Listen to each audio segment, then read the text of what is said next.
चुड़ैल पार्ट 1। ऊंची ऊंची पहाड़ियों और घने जंगल से घिरा हुआ भैरवगढ़ गांव काली पहाड़ी के ठीक पीछे था। काली पहाड़ी यानी मौत का घर। भैरवगढ़ गांव तक पहुंचने का रास्ता बेहद दुर्गम था। लगभग 24 घंटे घने तूफान और तेज हवाओं की वजह से वहां के वीराने माहौल की कहानियां लोगों के दिलों को दहला देती थी। ऐसे बहुत कम लोग थे जो भैरवगढ़ गांव तक जाने की हिम्मत करते थे। लोगों का कहना था कि इस गांव के आसपास बुरी आत्माओं का साया मंडराता है।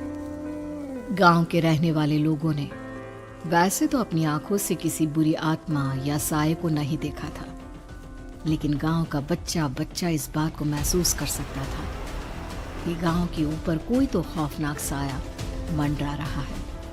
और उसकी वजह ये थी कि उस गांव में जैसे ही कोई लड़का 18 साल का होता, उसके 18वें जन्मदिन की रात ठीक 12 बजे अकस्मात उसकी मौत हो जाती। हर बार ये मौतें बड़े ही रहस्यमयी ढंग से होती और इस बार सरपंच सुमेर के बेटे को 18 साल होने में अब बस 15 दिन बाकी थे। अजी सुनते हैं, हमारा बेटा भी कुछ दिन बाद 18 साल का हो जाएगा। कहीं वो डायन उसे भी खा गई तो। कैसी बातें कर रही हो? जब वो इस गांव में ही नहीं है तो कोई भी डायन या बुरा साया उसका कैसे कुछ बिगाड़ सकता है? उसे कुछ नहीं होगा। हाँ जानती हूँ, आपने उसे पढ़ाई के बहाने इस गांव से बाहर निकाल शहर भेज दिया है, लेकिन ये भी तो सच है ना कि वो बार बार यहाँ आने की जिद करता रहता है। वो चाहे कितनी भी जिद कर ले जानकी, पर मैं उसे इस गांव में कभी वापस नहीं आने दूंगा। मैं नहीं चाहता कि गांव के दूसरे लड़कों की तरह मेरे बेटे की भी अजीबोगरीब ढंग से मौत हो जाए। कभी कभी तो लगता है कि हम सब गांव वालों को हिम्मत करके अपने गांव को इस बुरी आत्मा से छुड़वा लेना चाहिए। लेकिन कौन जानता है आखिर वो खतरनाक साया किसका है? वो काली आत्मा कौन है जो रातों रात हमारे गांव के लड़कों को निगल जाती है? सुमेर और जानकी जब ये सारी बातें कर रहे थे तब रात के लगभग 10 बज चुके थे और हर रात की तरह भैरवगढ़ गांव एक भयानक काले तूफान की आगोश में था। बाहर चल रही तेज हवाएं और बारिश के बीच कभी कभी ऐसा लगता जैसे कोई बुरी तरह से चीख रहा है। किसी के तड़पने और चीखने की आवाजें गांव के कानों में बार बार टकराती, पर वहां रहने वाले किसी भी औरत या आदमी के अंदर इतना साहस नहीं था कि वो अपने घर से बाहर कदम रख के उन आवाजों तक पहुंच सके। सो जाओ जानकी और घर के खिड़की दरवाजे कसकर बंद कर दो। अब जानकी सब खिड़कियां ठीक से बंद करने ही लगती है कि तभी उसे अपने घर के दरवाजे पर जोर जोर से खटखटाने की आवाजें सुनाई देती है।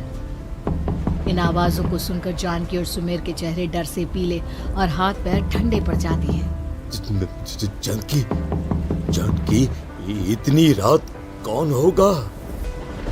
पता नहीं, ऐसा लग रहा है कोई बुरी तरह से दरवाजा खटखटा रहा है।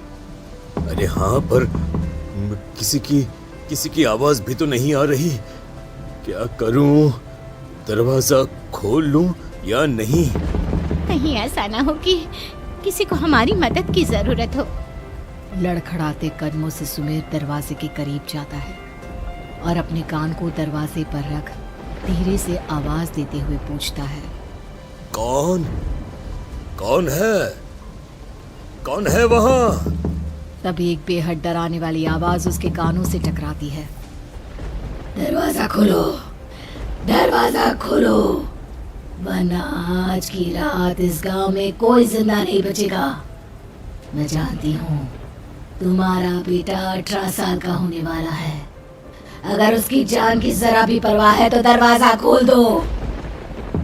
इस आवाज को सुनते ही सुमेर घबरा कर पीछे हट जाता है और जानकी को पूरी बात बताता है। कहीं वो डायन हमारे घर तक तो नहीं पहुंच गई? अब हम क्या करेंगे? मुझे दरवाजा खोलना ही होगा जानकी। मेरे पास अब कोई रास्ता नहीं है। इतना कहकर सुमेर डर से अपनी दोनों आंखें कसकर बंद करता है और कांपते हाथों के साथ झटके से दरवाजा खोल देता है। तभी किसी के जोर से हंसने की आवाज सुमेर और जानकी को सुनाई देती है। उस आवाज को सुन दोनों दरवाजे की तरफ देखते हैं और सामने अपने बेटे राहुल को खड़ा देख दंग रह जाते हैं। राहुल के हाथ में उसका मोबाइल होता है जिसमें से वो आवाज बज रही थी। ये क्या मजाक है? और तू यहाँ, तुझे मना किया था ना गांव में आने को, समझ में नहीं आता क्या? 18 साल का होने वाला है तू। माँ, आप लोग भी पता नहीं किन अंधविश्वास भरी बातों पर भरोसा करते हैं। क्या क्या मैं अपने घर नहीं आ सकता? आप लोगों से नहीं मिल सकता?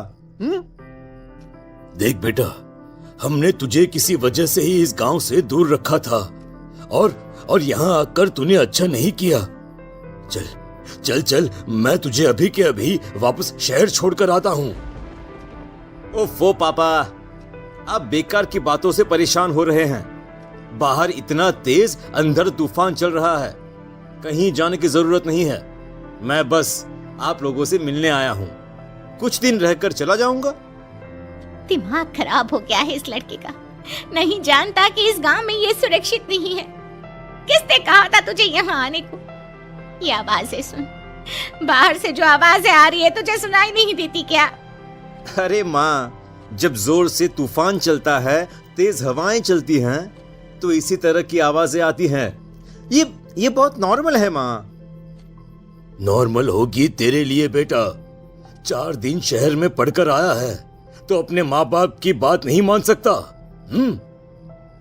माँ, मुझे अभी बहुत जोरों से भूख लगी है, पहले कुछ खिला दो, और रात भी बहुत हो गई है।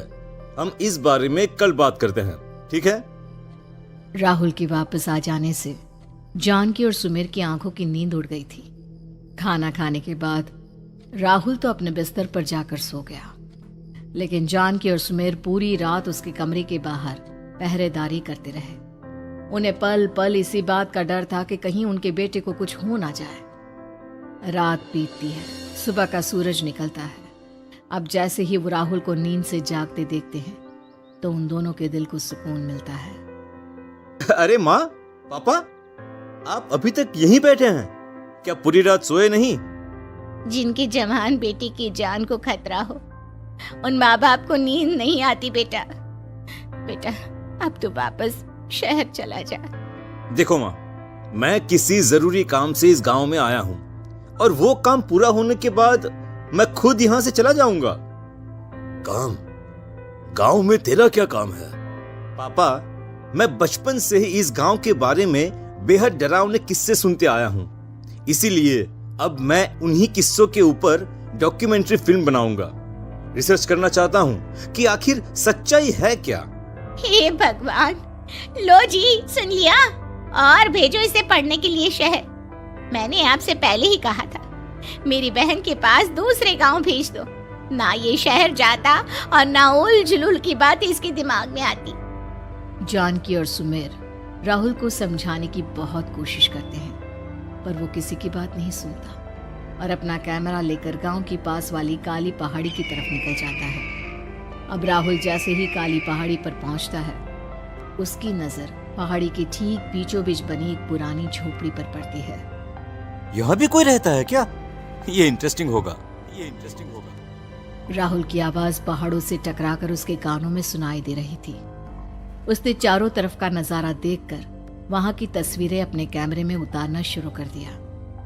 तभी अचानक राहुल ने अपने कैमरे में खींची हुई तस्वीर को जूम करके देखा, और उसमें उसे जो नजर आया वो देखकर राहुल के होश उड़ गए। क्या सचमुच उस गांव के ऊपर किसी बुरी आत्मा का साया था? क्या राहुल की जान बच पाएगी? क्या देखा था राहुल ने उस फोटो में जिसे देखकर वो दंग रह गया? इन सवालों के जवाब जानने के लिए देखिए इस कहानी का अगला भाग।